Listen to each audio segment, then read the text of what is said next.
اعوذ باللہ من الشیطان الرجیم بسم اللہ الرحمن الرحیم ہن لباس لکم وانتم لباس لہن۔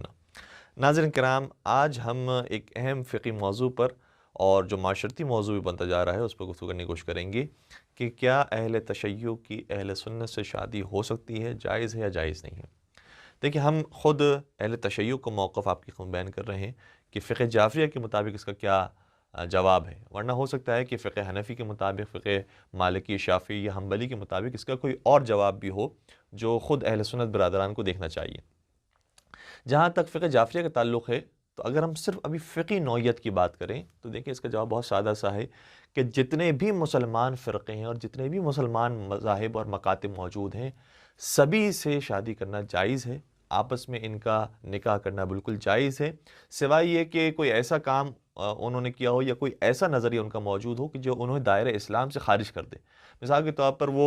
غالی ہوں، کسی بھی ذات کے بارے میں غلو کرنے والے ہوں، مثال کے طور پر علی رب کہنے والے ہوں، علی اللہ کہنے والے ہوں، یا کسی بھی اور شخصیت کے بارے میں اس طرح کے وہ نظریات رکھتے ہوں۔ اور دوسری چیز یہ ہے کہ ناسبی نہ ہو۔ ناسبی کا مطلب یہ ہے کہ جو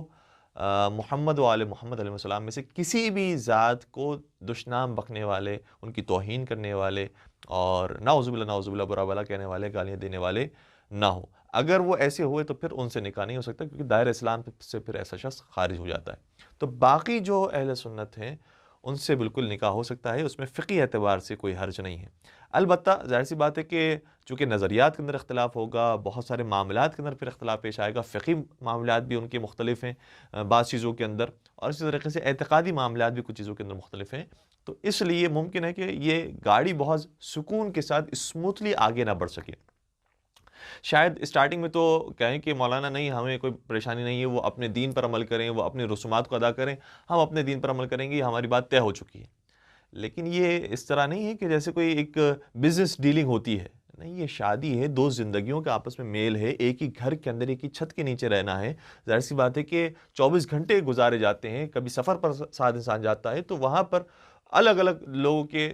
مسائل پیش آتے ہیں، الگ الگ نوعیت کے پیش آتے ہیں، تو پھر وہاں پر ظاہر ہوتا ہے کہ نہیں، یہ الگ ہیں، یہ الگ طرح سے عمل کر رہے ہیں اور ہم الگ طرح سے عمل کر رہے ہیں، تو پھر وہاں پر یہ اختلاف پیدا کرنے کا سبب پیش آتا ہے۔ مولا متقی امیر المؤمنین حضرت علی بن ابی طالب صلی اللہ علیہ وسلم نے ایک مقام پر بڑے خوبصورت بات کی ہے، اور واقعاً سونے سے لکھنے کی وہ قابل ہے جملہ۔ میرے مولا نے یہ جملہ شاہ فرمایا، شرح نہج البلاغہ کے اندر مولا کے کلام موجود ہے، فرماتے ہیں کہ دوسروں کی مہنگی چیزوں کو تم ان سے سستے داموں خرید لو۔ تو سوال کرنے والوں کے ذہن میں سوال پیدا ہوا کہ یہ کیسے ممکن ہے کہ انہوں نے مہنگی چیز خریدی تھی، ہم ان سے سستی میں لے لیں؟ تو مولا اس بات کی وضاحت کے طور پر شاہ فرماتے ہیں کہ وہ مہنگی چیز جو ان کو بھاری پڑی ہے وہ ان کا کیا ہوا تجربہ ہے، اور وہ چیز جو تمہیں ان سے بہت سستے میں مل جائے گی وہ یہی ہے کہ وہ تجربہ تمہیں اگر بیان کر دیں تو تمہیں آسانی سے پتہ چل جائے گا کہ اچھا ان کے ساتھ یہ گزری ہے۔ مثال کے طور پر اگر ہم ڈرائیونگ سیکھنے کے لیے جاتے ہیں تو جو ہمارے ساتھ بیٹھے ہوئے افراد ہوتے ہیں، اگر انہوں نے 20 سال 25 سال 30 سال ڈرائیونگ کی ہے تو بتاتے ہیں کہ بیٹا یہاں پر آپ کو تیزی سے نکل جانا ہے، یہاں پر آپ کو احتیاط کرنی ہے، بہت سلو سلو جانا ہے، یہاں پر دیکھ لینا چاروں طرف کوئی معاملات تو نہیں ہے۔ تو وہ کیوں بتا سکتے ہیں؟ کیونکہ یہ جو 20 سال 25 سال انہوں نے چلائی ہے گاڑی، ان کے 10 ایکسیڈنٹ ہو چکے ہیں، ان کو اندازہ ہے کہ ہاں اگر میں نے یہاں پر تیزی سے گاڑی بھگا دی تو ایکسیڈنٹ ہونے کا خطرہ ہے، اگر میں نے یہاں پر بہت سلو گاڑی چلائی، احتیاط جو ہے وہ بہت زیادہ دکھانے کی کوشش کی، تو پھر بلا وجہ کوئی پولیس والا آ جائے گا یا کوئی اور شخص آ کر ہو سکتا ہے کہ چوری کر لے یا ڈاکہ مار دے۔ تو چونکہ ان کے ساتھ ایسے واقعات پیش آ چکے ہیں اور ان کے اوپر بھاری گزرے ہیں سارے واقعات، تو ان کے لیے تو مہنگے تھے لیکن آپ کو وہ سستے میں مل جائیں گے۔ تو یہاں پر بھی جو شیعہ سنی کا معاملہ ہے تو شرعی طور پر کوئی حرج نہیں ہے، فقہی طور پر کوئی مضائقہ نہیں، فقہ جعفریہ کے مطابق شادی ہو سکتی ہے، لیکن جو تجربہ بتاتا ہے وہ یہ ہے کہ ایسی زندگی بہت اچھے طریقے سے اور اسموتھلی آگے نہیں بڑھتی، سوائے یہ کہ دونوں ہی بے دین ہوں، نہ انہیں سنیت سے کوئی غرض ہے کہ وہ کیا عمل کریں کیا عمل نہ کریں، اور نہ ہی ان کو شیعت سے غرض ہے کہ مجھے بھی کوئی عمل نہیں کرنا۔ لیکن اگر دونوں دیندار ہیں اور دونوں مذہبی ہیں اور اس طریقے سے اپنے اپنے رسومات پر عمل کرنا چاہتے ہیں، تو کبھی کبھار ہو سکتا ہے کہ عزاداری کے موقع پر، ماتم کے موقع پر اشکال پیدا ہو، یا ہو سکتا ہے کہ وہاں پر تراویح کے موقع پر، یا جلدی افطار کرنا ہے اور دیر تک جو ہے وہ سحری کھولنی ہے، سحری جو ہے وہ دیر تک بند کرنی ہے، اس کے بارے میں اختلاف ہو سکتا ہے کہ پیدا ہو جائے۔ اس لیے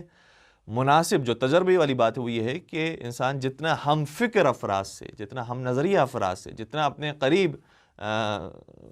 social status, final status, religious status کے افراد ہوتے ہیں، ان سے اگر نکاح کریں تو وہ زیادہ بہتر طریقے سے گاڑی آگے چلتی ہے۔ بلکہ ہم تو یہ بھی عرض کریں گے کہ کئی ساری مثالیں ایسی موجود ہیں کہ جس میں ایک ہی مکتب کے افراد نے بھی جب شادی کی، لیکن چونکہ مذہبی اعتبار سے ایک بہت زیادہ دیندار تھے، ایک کم دیندار تھے، تو ایسے افراد کی گاڑی بھی کبھی کبھار اسپیڈ بریکر کا شکار ہو جاتی ہے۔ ایک خود تقریباً جو ہے وہ قریبی افراد میں سے کسی کا واقعہ ہے، وہ یہ ہے کہ کراچی کے رہنے والی وہ خاتون ہیں، اور انہوں نے نجف کے ایک طالب علم سے شادی کی۔ کراچی میں جب وہ تھیں تو ایک نارمل جو معتدل مذہبی لوگ ہوتے ہیں کہ جو کسی حد تک حجاب کرتے ہیں، کسی حد تک نہیں بھی کرتے ہیں، ایسی تھی وہ خاتون۔ اور اس کے بعد جب انہوں نے نجف کے طالب علم سے شادی کر لی تو وہ مکمل با حجاب ہو گئی، بلکہ ایسی با حجاب ہو گئی کہ جب نجف میں پہنچی تو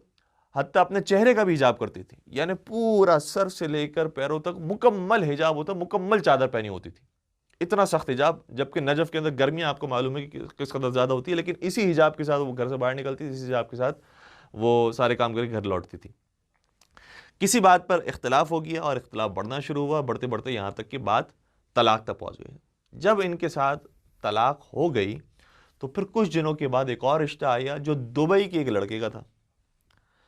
اور ان سے پھر کچھ دنوں کے بعد شادی ہو گئی۔ جب وہ لڑکا انہیں دبئی لے کر گیا تو اب ان کا انداز اور تبدیل ہو گیا۔ وہ جو کراچی کی تھی، جو کچھ حجاب کیا کرتی تھی، نجف فوج کے بہت زیادہ با حجاب ہو گئی۔ وہاں سے جب وہ دبئی پہنچی اور اس لڑکے سے شادی ہوئی تو دبئی کے ماحول میں جا کے سارا حجاب چھوڑ دیا۔ تو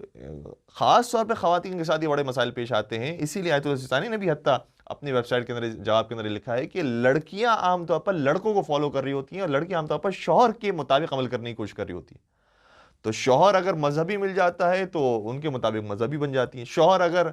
بے دین مل جاتا ہے تو اس کے مطابق عمل کرتی ہیں۔ اب اگر فرض کیجیے کہ شوہر اہل سنت سے تعلق رکھنے والا ہو، شوہر اگر کسی اور فرقے سے، کسی اور مکتب سے تعلق رکھنے والا ہو، تو اس کے اثرات پھر لڑکی کے اوپر بہت زیادہ پڑنے کے امکانات موجود ہیں، اور ہو سکتا ہے کہ وہ اپنے سابقہ نظریے سے پھر جائیں اور پھر ان کے دین کے اوپر چلے جائیں۔ اس لیے تجربے کی بات یہ ہے کہ انسان اس قدم کو اٹھانے سے پہلے کئی مرتبہ سوچے کہ مجھے آگے کے جو معاملات ہیں وہ کس طرح سے لے کر آگے بڑھنا ہے۔ اچھا، یہ بھی ہو سکتا ہے کہ اگر لڑکا فرض کریں کہ شیعہ ہے، ایک سنی لڑکی سے شادی کی، یا برعکس بھی اگر معاملہ ہے، تو ہو سکتا ہے کہ وہ اس قدر دلائل کے ساتھ گفتگو کرے اور مجلسوں کے اندر لے جانے کی وجہ سے، عزاداریوں میں لے جانے کی وجہ سے اسے بھی آہستہ آہستہ محب اہل بیت بنا دے یا شیعہ بنا دے۔ تو یہ بھی ایک پازیٹیو اگر نظریے سے دیکھا جائے تو یہ بھی ایک کام ہو سکتا ہے۔ جس طرح سے بالخصوص ویسٹرن کنٹریز کے اندر جو لوگ رہتے ہیں، کبھی کبھار ان کی دوستیاں غیر مسلموں سے ہو جاتی ہیں، عیسائی ہیں، یہودی ہیں، لیکن وہ مسلمانوں سے متاثر ہو کر مسلمان ہونا چاہتے ہیں اور ہو سکتے ہیں مسلمان۔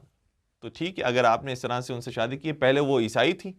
لیکن اب وہ مسلمان ہو کر پکے دین کو سمجھ کر، نہ یہ کہ وقتی طور پر آپ سے ملاقات کے لیے، وقتی طور پر اس خواہش کو پورا کرنے کے لیے وہ مسلمان ہو گئی، اگر وہ باقاعدہ سمجھ بوجھ کر مسلمان ہوئی ہیں تو بہت اچھی بات ہے کہ پھر اس طریقے سے آپ نے ایک غیر مسلم کو مسلمان بھی بنا دیا اور پھر ان سے شادی بھی کر لی، کوئی حرج نہیں اس کے اندر۔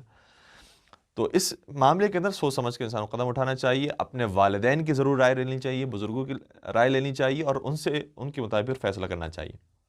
اور ہمارے سامنے جو سب سے بہترین مثال ہے نبی اکرم حضرت محمد مصطفیٰ صلی اللہ علیہ وآلہ وسلم کی مثال ہے کہ دیکھیں مختلف رشتے آئے تھے شہزادی کے لیے، لیکن جب میرے مولا کا رشتہ آیا، حضرت علی مرتضیٰ کا رشتہ آیا، اور انہی کے خاندان کے فرد کا، سب جانتے ہیں کہ علی شیر خدا ہیں، علی کے کتنے فضائل، کتنے کمالات ہیں، تو کیا سیدہ زہرا سلام علیہا نہیں جانتی ہوں گی؟ سب جانتی تھی۔ لیکن جب یہ رشتہ آیا تو پیغمبر نے باقاعدہ اپنی بیٹی سے آ کر اجازت لی کہ بیٹی کیا میں تیرا رشتہ علی مرتضیٰ سے کر دوں؟ کیا تو اسے انہیں پسند کرتی ہے؟ اس وقت بی بی کا جملہ بھی ملتا ہے ہمیں، اور اس سے اندازہ ہوتا ہے کہ بزرگوں کو شامل کرنا کتنا ضروری ہوتا ہے۔ فرمانے لگی کہ ارضی اللہ و رسولہ، کیا اللہ اور اس کا رسول اس رشتے پر راضی ہے؟ تو پھر پیغمبر نے بھی اپنی رضامندی کا اظہار کیا، اور اس کے بعد پھر سیدہ کائنات کا نکاح مولا کائنات سے طے پایا۔ تو بہت اچھی بات ہے کہ جو بزرگ ہیں وہ اپنی بیٹیوں کو شامل کریں اس کے اندر، اور یہ بھی روایت کا جملہ یہ ہے کہ اس سے پہلے لڑکیوں سے اجازت نہیں لی جاتی تھی، یہ پیغمبر نے سنت توڑی ہے۔ ورنہ تو اس زمانے کے اندر بس پیسے والے کا کوئی رشتہ دیکھ لیا یا کوئی اس سے اپنا مفاد وابستہ ہے تو اپنی بیٹی دے دیتے تھے، یہ پرواہ بھی نہیں کرتے تھے کہ میری بیٹی ابھی بہت کم سن ہے اور جس کو میں اپنی بیٹی دے رہا ہوں اس کی عمر بہت زیادہ ہے، سن رسیدہ ہے، اس کی پرواہ نہیں کرتے تھے، وہ اپنے معاملات کو دیکھ کر طے کر دیا کرتے تھے، پوچھا بھی نہیں کرتے تھے۔ لیکن پیغمبر نے اس روش کو توڑا کہ نہیں، بیٹی سے اجازت لینا یہ ضروری ہے اور شریعت کا حصہ بنا دیا کہ جب تک بیٹی خود اپنے رشتے کے لیے رضامندی کا اظہار نہ کرے اس وقت تک اس کا رشتہ نہیں ہو سکتا۔ لہٰذا ہمارے یہاں بھی فقہ جعفری کے اندر موجود ہے کہ باپ ولایت رکھتا ہے بیٹی کے اوپر، باپ کی بھی پرمیشن لینا ضروری ہے، لیکن بیٹی کی بھی اپنی رضامندی ہونا ضروری ہے، تب جا کر یہ رشتہ صحیح رشتہ کہلایا جا سکتا ہے۔ والسلام علیکم ورحمۃ اللہ وبرکاتہ۔